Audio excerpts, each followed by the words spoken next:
Hello viewers, welcome to Measology. In this session, I'll inform you about three infectious or contagious diseases that are caused by virus. The first I'm starting with is flu. Flu is caused by the influenza virus. The disease is also termed influenza. This spreads through the droplets in the air or by direct contact. And its incubation period is quite short, which ranges from 2 to 3 days. And then it starts with its symptoms, which are fever, cough, sore throat, stuffy or runny nose, and it may accompany headache and general tiredness. Rarely, vomiting and nausea may also be observed as its symptoms. But how can we prevent ourselves from this disease? By administering vaccinations in proper time.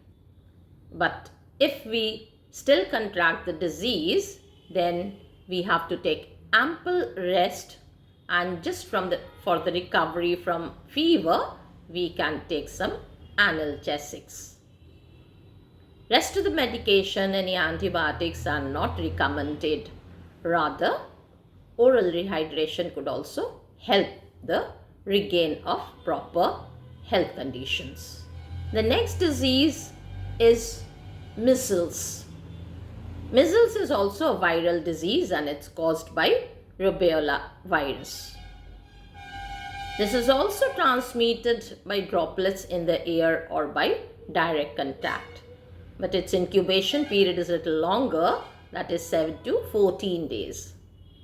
The symptoms in this disease is high fever, and this high fever is accompanied with cough, runny or stuffy nose, red eyes or red watery eyes you can say, and the rash on the skin with raised spots, and that's called papules. This is a very significant symptom of measles. Generally, children in the age group of 1 to 15 suffer from this, but yes, the adults are not absolutely excluded.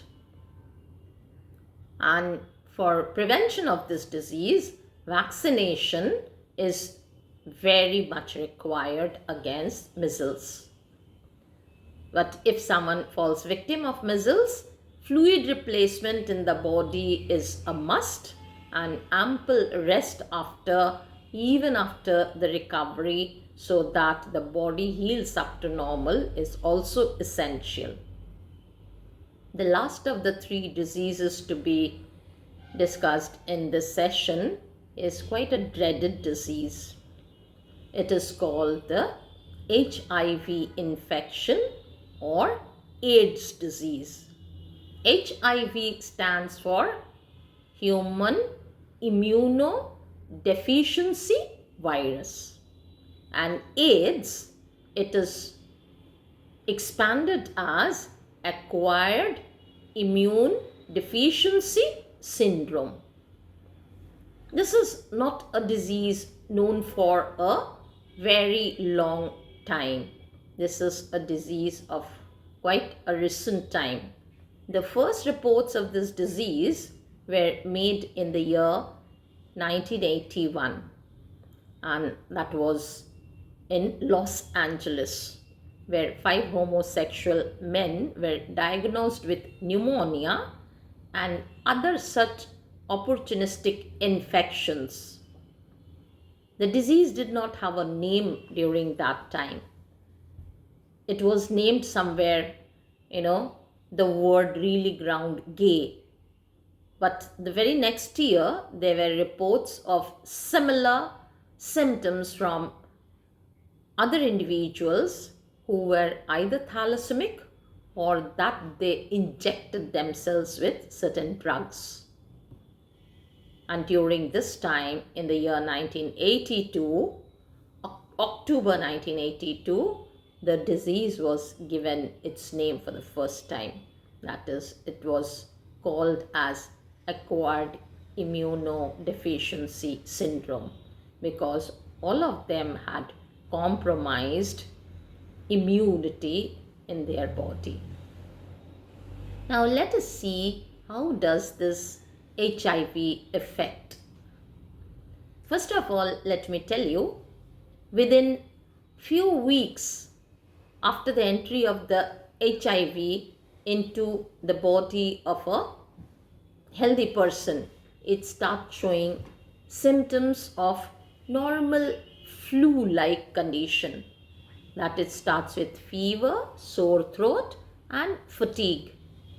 After that, there is a lapse of a period, not short but quite long, where the patient stays asymptomatic without showing much of symptoms or aggravated conditions of a disease.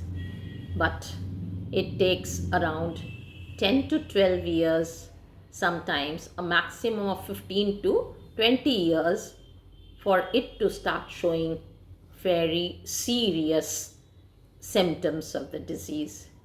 And it starts with unintentional severe weight loss, swollen lymph nodes, skin rashes, and indeed attacks the immune system, which may even come up with night sweats, and it may also lead to death of the patient within a tenure of 3 years after the expression of the symptoms of AIDS. Now, in what way does this disease spread? It's not in the general form of droplets in the air, but it is seriously through contacts of body fluids, either through the blood or through the semen or through the secretions of the seminal vesicle, anal secretion, vaginal secretion, or even the mother's milk. So how can this be prevented?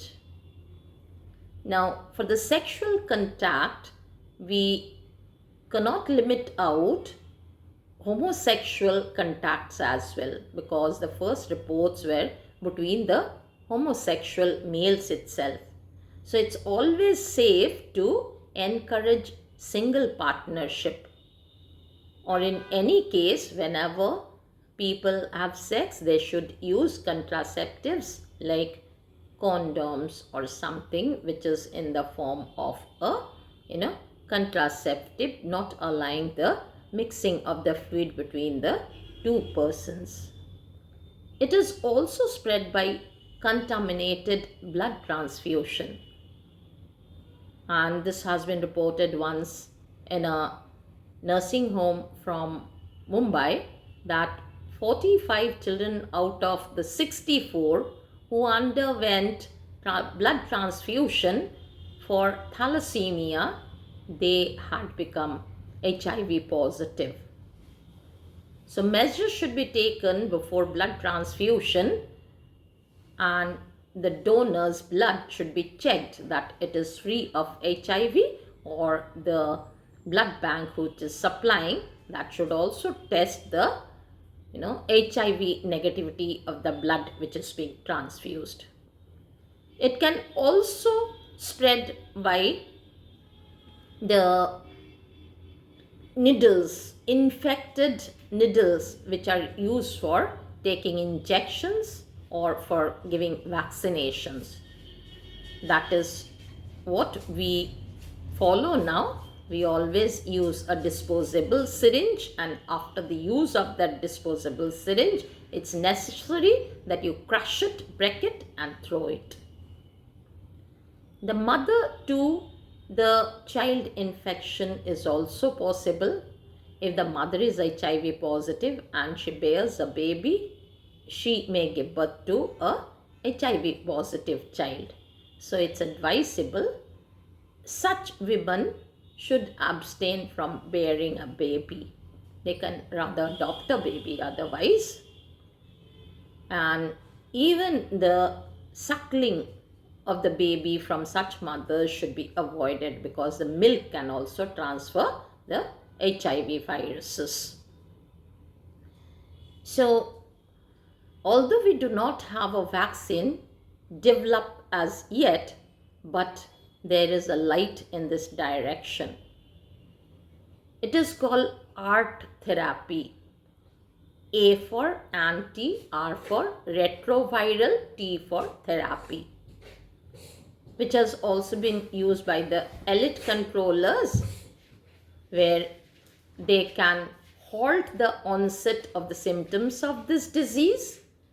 They can even reduce the risk of replication of the DNA of this virus, and indeed the recurrence of those opportunistic infections can also be reduced to a large length. It is also thought that since the pathogen causing the disease is known, so in near future a vaccination may be developed. But the measures you take to prevent yourself from falling victim of such diseases is very much important, because once you become a victim of the disease, the cure will also render the body fragile for a considerable length of time. So stay healthy. Thank you for watching. Please do like, share and subscribe to my channel. Thank you once again.